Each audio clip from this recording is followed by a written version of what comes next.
Hello students, अनिमा classes में आपका स्वागत है। मैं आज आप लोगों को क्लास 6 ज्योग्राफी पाठ 8 भारत, जलवायु, वनस्पति तथा वन्य प्राणी का पाठ का सभी प्रश्नोत्तर, matching the flowing, fill in the blanks सारा कुछ करवाऊंगी। ठीक है। अगर आपको इस चैप्टर का क्लास नोट्स या फिर लेक्चर वीडियो चाहिए तो आप मेरे अनिमा क्लासेस को ज्वाइन कर सकते हैं। तो चलिए वीडियो को स्टार्ट करती हूँ। पहला प्रश्न है, ग्रीष्म ऋतु में उत्तरी मैदान क्षेत्रों में गर्म, शुष्क और धूल भरी तेज हवाएं चलती है, जिसे डेस कहा जाता है। क मानसून, ख आम्र बौछार, ग लू, घ व्यापारिक पवन। सही जवाब होगा ग लू। दूसरा प्रश्न है, डेस नामक स्थान पर विश्व भर में सर्वाधिक वर्षा होती है। क मुरादाबाद, ख शिलोंग, ग चेन्नई, घ मोसीराम। इसका सही जवाब होगा घ मोसिनराम। तीसरा प्रश्न है, मानसून एक डेस पवन है। क स्थायी, ख मौसमी, ग परिवर्तनशील, घ स्थानीय। सही जवाब होगा ग परिवर्तनशील। चौथा प्रश्न है, मुंबई की जलवायु डेस जलवायु है। क मरुस्थलीय, ग घ आर्द्र, ग सम, घ उग्र।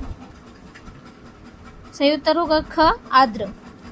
पांचवा प्रश्न है, जिन क्षेत्रों में वर्ष में 200 सेमी से अधिक वर्षा होती है उनमें पाए जाने वाले वन डेस कहलाते हैं।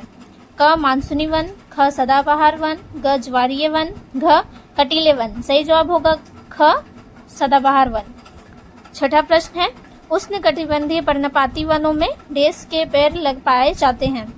क कीकर और बबूल, ख तेंदू और महोगनी, ग सागौन और साल, घ चीड़ और फर। सही जवाब होगा ग सागौन और साल। सातवां प्रश्न है, डेस कक्ष वनस्पति का एक उदाहरण है। क खजूर तार, ख सुंदरी वन, ग रबर, घ बांस। सही जवाब होगा ख सुंदरी वन। आठवां प्रश्न है, डेस हमारा राष्ट्रीय पक्षी है। क तोता, ख मोर, ग मैना, घ गुंजन पक्षी। सही जवाब होगा ख मोर। नौवां प्रश्न है, हमारा राष्ट्रीय पशु बंगाल टाइगर डेस के वनों में पाया जाता है। क कान्हा, ग काजीरंगा, ग पेरियार, घ सुंदरवन। सही जवाब होगा घ सुंदरवन। दूसरा में है, निम्नलिखित कथनों के सामने सही या गलत लिखिए। सही और गलत को बताना है। ठीक है स्टूडेंट्स। पहला प्रश्न है, भारत में उष्णकटिबंधीय मरुस्थलीय जलवायु है। गलत। दूसरा प्रश्न है, भारत में अक्टूबर और नवंबर महीने के दौरान मानसून पीछे हटता है। सही। तीसरा प्रश्न, भारत के अधिकांश भागों में जून से सितंबर महीनों के दौरान वर्षा होती है। सही। चौथा प्रश्न, किसी बड़े क्षेत्र में एक लंबी अवधि तक बनी रहने वाली वायुमंडल की दशाओं को उस क्षेत्र का मौसम कहते हैं। गलत। पांचवा प्रश्न, कटीले वन उन क्षेत्रों में पाए जाते हैं जहां वर्ष में 200 सेमी से अधिक वर्षा होती है। गलत। छठा प्रश्न, एक सींग वाले गेंडे असम के जंगल में पाए जाते हैं। सही। सातवां प्रश्न, भारत में उष्णकटिबंधीय सदाबहार वन बहुतायत में पाए जाते हैं। सही। चंदन के पेड़ प्रायः मानसूनी वनों में पाए जाते हैं। सही। तीसरा में है, मैचिंग द फ्लोइंग है, एक दूसरे को मिलाना है। ठीक है। पहला प्रश्न है, बहती हुई हवा। इसका सही जवाब होगा घ पवन। दूसरा प्रश्न है, उग्र जलवायु वाला स्थान। इसका सही जवाब होगा क कारगिल के निकट द्रास। तीसरा प्रश्न है, भारत में वह स्थान जहां न्यूनतम तापमान दर्ज किया जाता है। सही जवाब होगा ग जैसलमेर। चौथा प्रश्न है, भारतीय सिंह का प्राकृतिक वास स्थान। सही जवाब होगा च गिर वन। पांचवा प्रश्न, उष्णकटिबंधीय वर्षावन का क्षेत्र। इसका सही जवाब होगा घ ख अंडमान और निकोबार द्वीप समूह। छठा प्रश्न है, शंकुधारी वनों की महत्वपूर्ण प्रजाति। सही जवाब होगा छ चीड़ और देवदार। सातवां प्रश्न, ज्वारीय वनों का क्षेत्र। सही जवाब होगा अंग सुंदरवन। चौथा, निम्नलिखित प्रश्नों के उत्तर संक्षिप्त में दीजिए। संक्षिप्त में सारे प्रश्नों को उत्तर देना है। ठीक है। पहला प्रश्न है, भारत की जलवायु को नियंत्रित करने वाले कारकों का परिचय दीजिए। उत्तर होगा, भारत की जलवायु को नियंत्रित करने वाले कारक निम्नलिखित है। पहला, अक्षांशीय स्थिति। दूसरा, हिमालय पर्वत का उत्तरी सीमा पर होना। तीसरा, समुद्र से दूरी। चौथा, समुद्र तल से ऊंचाई। पांचवा, मानसूनी हवाएं। दूसरा प्रश्न है, भारत में किस प्रकार की जलवायु है। उत्तर होगा, भारत में मानसूनी जलवायु है। तीसरा प्रश्न, भारत मानसून की परिभाषा दीजिए। उत्तर होगा, मानसून अरबी भाषा के शब्द मौसिन से बना शब्द मानसून, जिसका अर्थ है ऋतु। इसे मानसून इसलिए कहते हैं क्योंकि मानसूनी पवनों की दिशा गर्मी और जाड़े की ऋतुओं में ही परिवर्तित होती है। चौथा प्रश्न है, भारत में प्राकृतिक वनस्पति की अनेक किस्में पाई जाती है, इसका क्या कारण है। उत्तर होगा, भारत में प्राकृतिक वनस्पति की अनेक किस्में पाई जाती है, इसका मुख्य कारण देश की भौगोलिक कारण और जलवायु संबंधी विविधता है। पांचवा प्रश्न है, मानसूनी वनों को पर्णपाती वन क्यों कहते हैं। उत्तर होगा, मानसूनी वनों को पर्णपाती वन इसलिए कहा जाता है क्योंकि ये पेड़ शुष्क मौसम के दौरान पानी और नमी की संरक्षित करने के लिए अपने पत्ते गिरा देते हैं।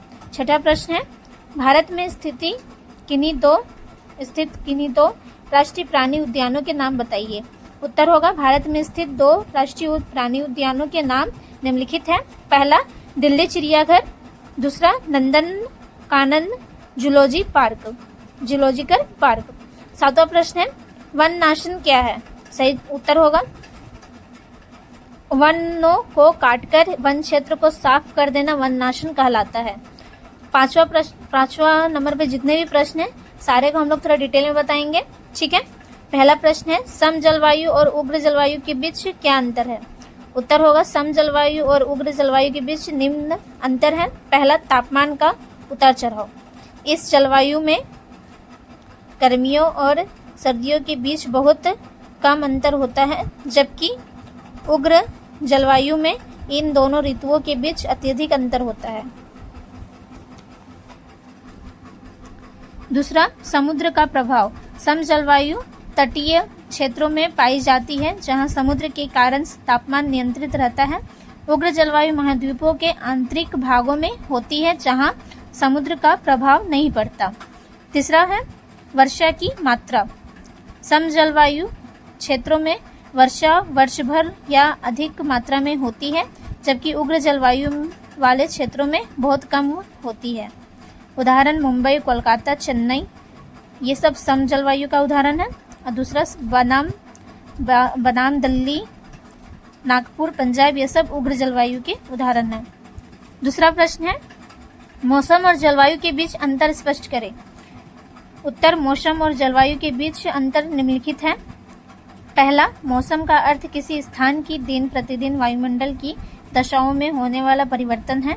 जलवायु का अर्थ किसी स्थान पर लंबी अवधि तक बने रहने वाले मौसम की औसत दशा है।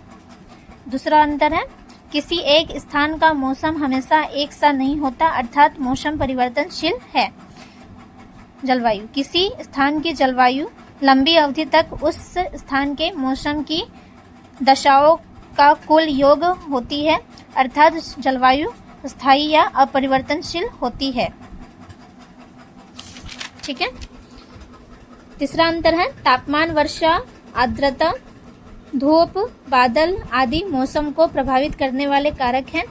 तापमान, वर्षा, आर्द्रता, धूप आदि कारक किसी स्थान की जलवायु को अधिक समय के लिए प्रभावित नहीं करते। तीसरा प्रश्न है, पीछे हटते हुए मानसून से आप क्या समझते हैं, यह हमारे देश की जलवायु को कैसे प्रभावित करता है। उत्तर होगा, पीछे हटता हुआ मानसून सितंबर के मध्य से दिसंबर तक चलने वाली प्रक्रिया है, जिसमें मानसूनी हवाएं उत्तर पश्चिम भारत से बंगाल की खाड़ी की ओर वापस लौटती हैं। इस मानसून को विदाई भी कहते हैं। पीछे हटते मानसून की मुख्य प्रभाव हमारे देश में निम्नलिखित है। पहला, मौसम में बदलाव। यह मानसून सितंबर में उत्तर पश्चिम भारत से हटना शुरू होकर अक्टूबर तक प्रायद्वीपीय भारत और दिसंबर तक पूरे देश में विदा हो जाता है।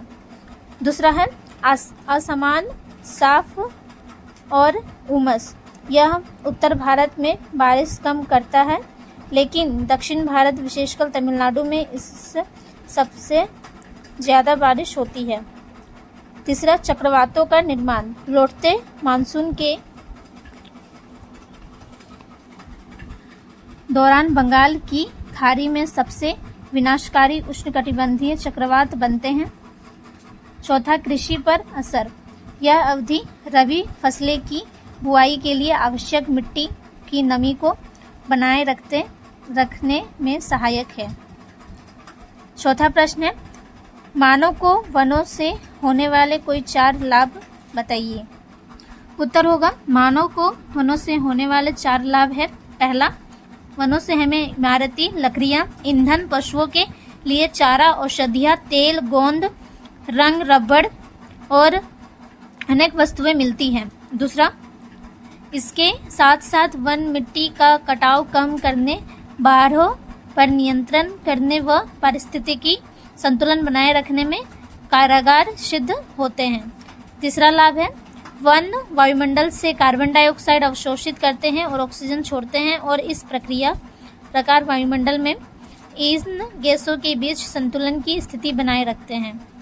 चौथा लाभ है, यह पर्यावरण को प्रदूषित होने से भी बचाते हैं। पांचवा प्रश्न है, उष्णकटिबंधीय सदाबहार वनों और उष्णकटिबंधीय पर्णपाती वनों में कोई 3 अंतर बताइए। उत्तर होगा, उष्णकटिबंधीय सदाबहार वनों और उष्णकटिबंधीय पर्णपाती वनों में 3 अंतर निम्नलिखित है। पहला, इस प्रकार के वन उन क्षेत्रों में पाए जाते हैं जहां वर्ष में 200 सेमी से अधिक वर्षा होती है। उष्णकटिबंधीय पर्णपाती वन, जिन क्षेत्रों में वार्षिक वर्षा 100 सेमी से 200 सेमी तक होती है। ठीक है। दूसरा अंतर है, ये वन वर्ष भर हरे भरे हो जाते हैं।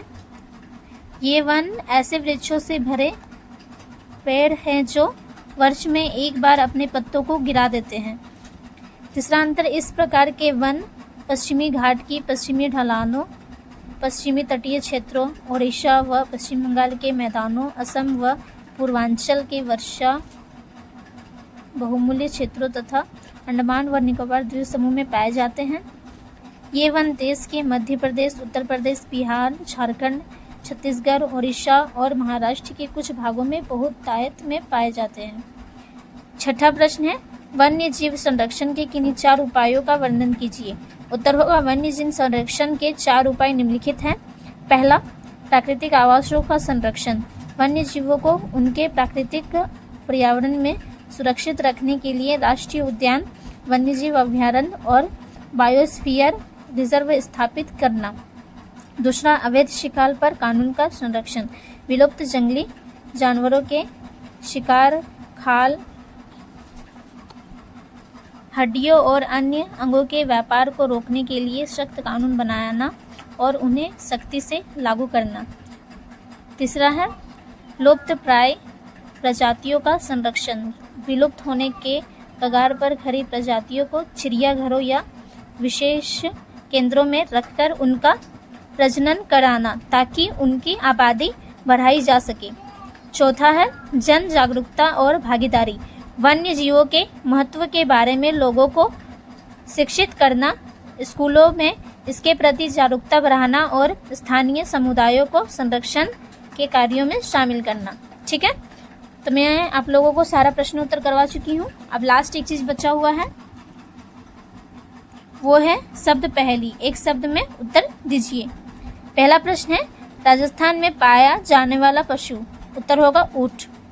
दूसरा प्रश्न है, वन्य संरक्षण के लिए चलाया गया एक आंदोलन। उत्तर होगा चिपको आंदोलन। ठीक है।